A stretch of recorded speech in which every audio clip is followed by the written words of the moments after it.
kahit nakaligo na ako dun sa farmhouse po namin. So, kailangan ko po ulit maligo dito sa farm po namin para sa biosecurity. Kasi papasok po ako sa loob ng piggery po namin ngayon.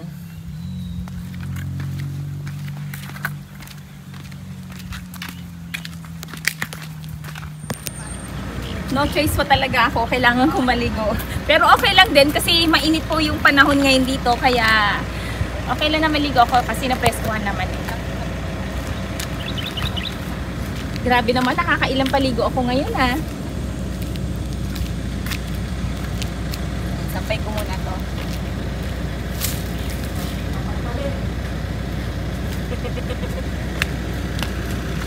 Ayan, so pwede na akong pumasok sa loob. Hi, this is a Soul Farm Girl. Welcome to Anika Farm.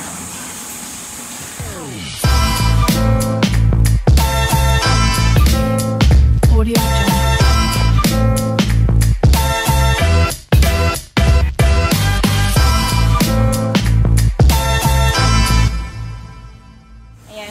Ikutin po natin yung mga alaga po namin baboy dito para i-update ko na rin po kayo kung ilang days na po itong mga to.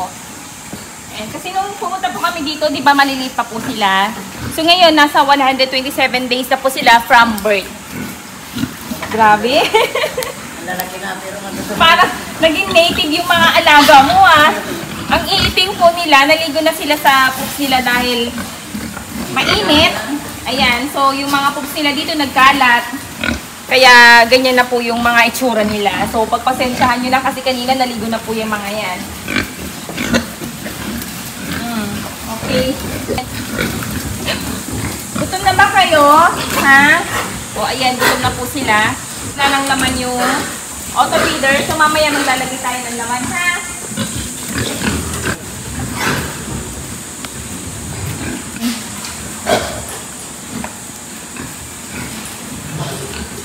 O, di ba?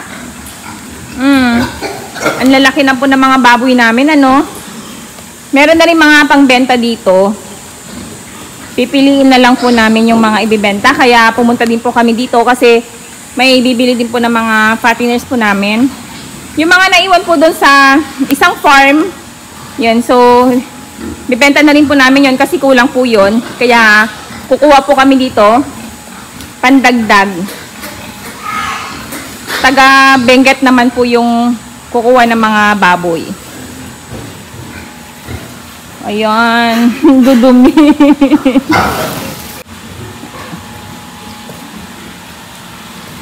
Ayan. Tour ko muna kayo dito sa farm po namin. So, ito po yung sa farrowing pen na pinagawa po namin last year. Ayan. O, ito may farrowing pen pa dito. Ang haba, no? Dami po niyan. Tapos ito rin yung gestating pen. O, tara, lakad tayo. Bilangin natin tong farrowing pen. 1, 2, 3, 4, 5, 6, 7, 8, 9, 10, 11, 12, 13, 14, 15, 16, 17. Ayan. So, dito naman po yung ilalagay yung mga barako. Ayan. So, 4 po yan. So, medyo malaki-laki pa po yung pera na kailangan dito bago mapuno lahat to, di ba? Oh. Milyon na naman ang puhunan dito. Pero sa ngayon, syempre hindi pa namin kaya. Kailangan muna namin makabenta ng maraming mga fatteners bago mag-start ulit sa pag-aalaga ng mga inahin po dito sa bagong farm. Ayan, grabe naman itong mga baboy namin. Medyo i-close up ko lang ng konti ha para makita ninyo. Pero pagpasensyahan nyo na kasi mamaya na lang po magpapaligo si Virgilio. Ayan, so nagre-ready pa lang po kasi ng feeds doon eh. Nagdala po kami ng feeds dito sa loob ng piggery. Ayan. Ang dungis naman ng mga baboy na to. nangyari sa inyo? Ano nangyari? Doon naman tayo sa kabila. Doon, no? May mga baboy din po doon. At bilangin na rin po natin tong gestating pen. 1, 2, 3, 4, 5, 6, 7, 8, 9, 10, 11, 12, 13, 14, 15, 16, 17, 18, 19, 20, 21, 22, 23, 24, 25, 26, 27, 28, 29, 30, 31, 32, 33, 34, 35, 36, 37, 38, 39. So, 39 na gestating pen, tsaka 17 tong following pen. Ayan. So, meron pa dito. Hindi ko na po bibilangin yan. Punta na tayo dito.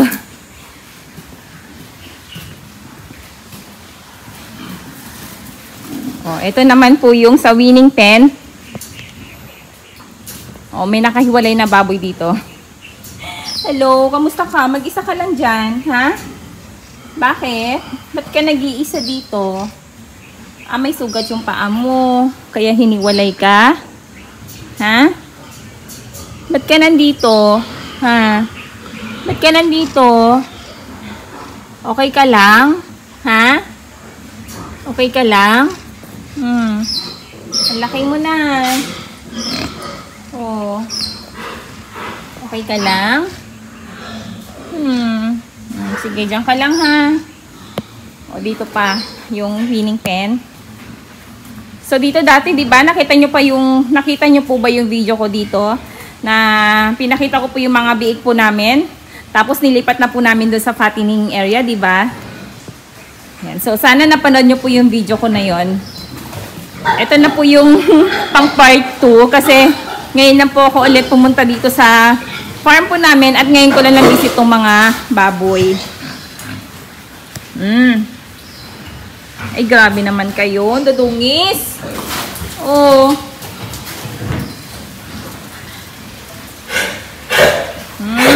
Ano? Ayan.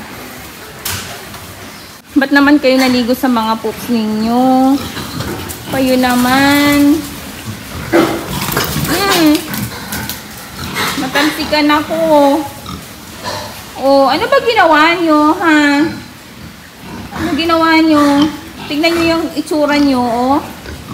Oh, tignan nyo yung itsura nyo. Oh, ano nangyari? Ha? Ano nangyari sa inyo? Ba't kayo ganyan? Oh, hindi nyo na ako kilala? Ha? Hindi nyo na ako kilala?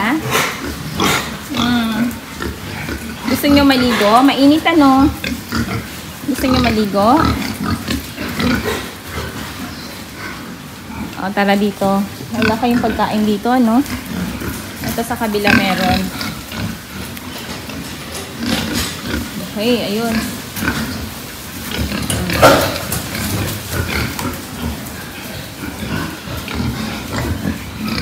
Ang lalaki na nila. Pwede nang pangbenta tong mga to. Ito, to. Yan. Pwede na yan. Tsaka ito. Ayan. Ang laki. Ito din, oh. Oh. Diba? Oh.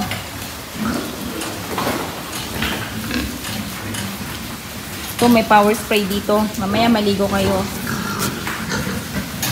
Mainit eh, no? Mabuti na lang mataas po yung bubong dito. Hindi po masyadong mainit dito sa loob. Oh, yan, no?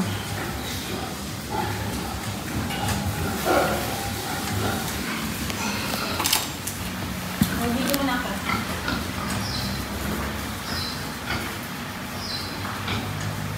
Oy, ano ka? Huwag mo kainin yan.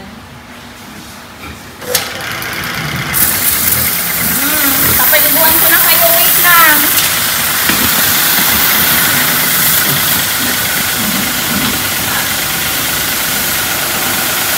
Naawa ako sa inyo eh. Busy patigasin nyo.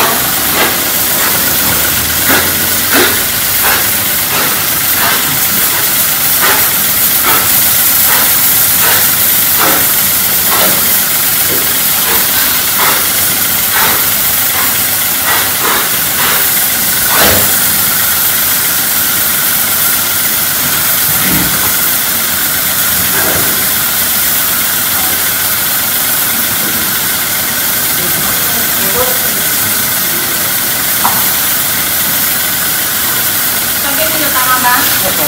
Pero At yan.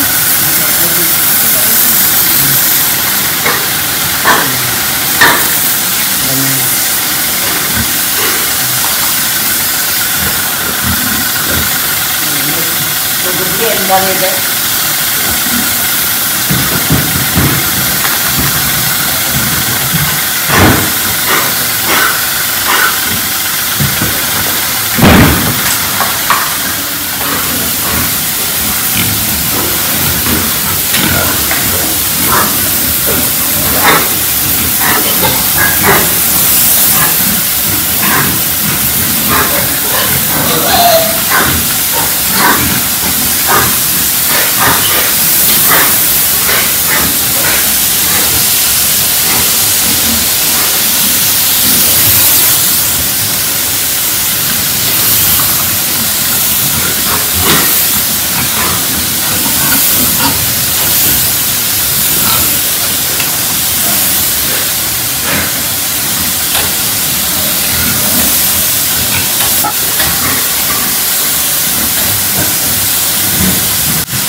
Puro talsik po ng kain.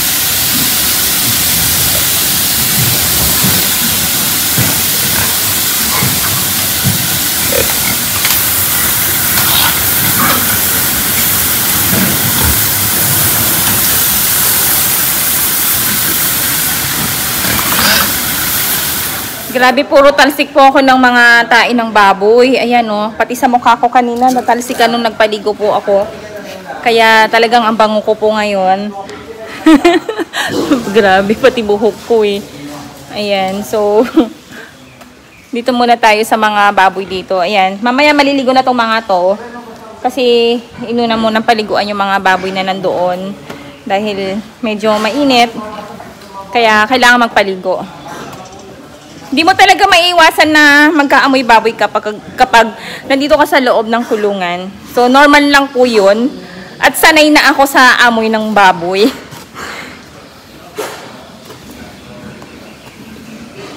Ayan.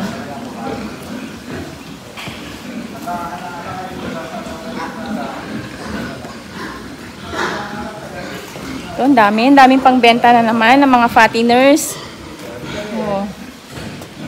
Yan, mamaya kasi magbibenta po kami ng 2 fatteners. So, may magpipick up po. Kaya, pupunta kami ulit doon sa isang farm para magbenta. Tapos ngayon, pumunta lang po kami dito sa bagong farm para i-check naman yung mga pangbenta na ng mga baboy dito.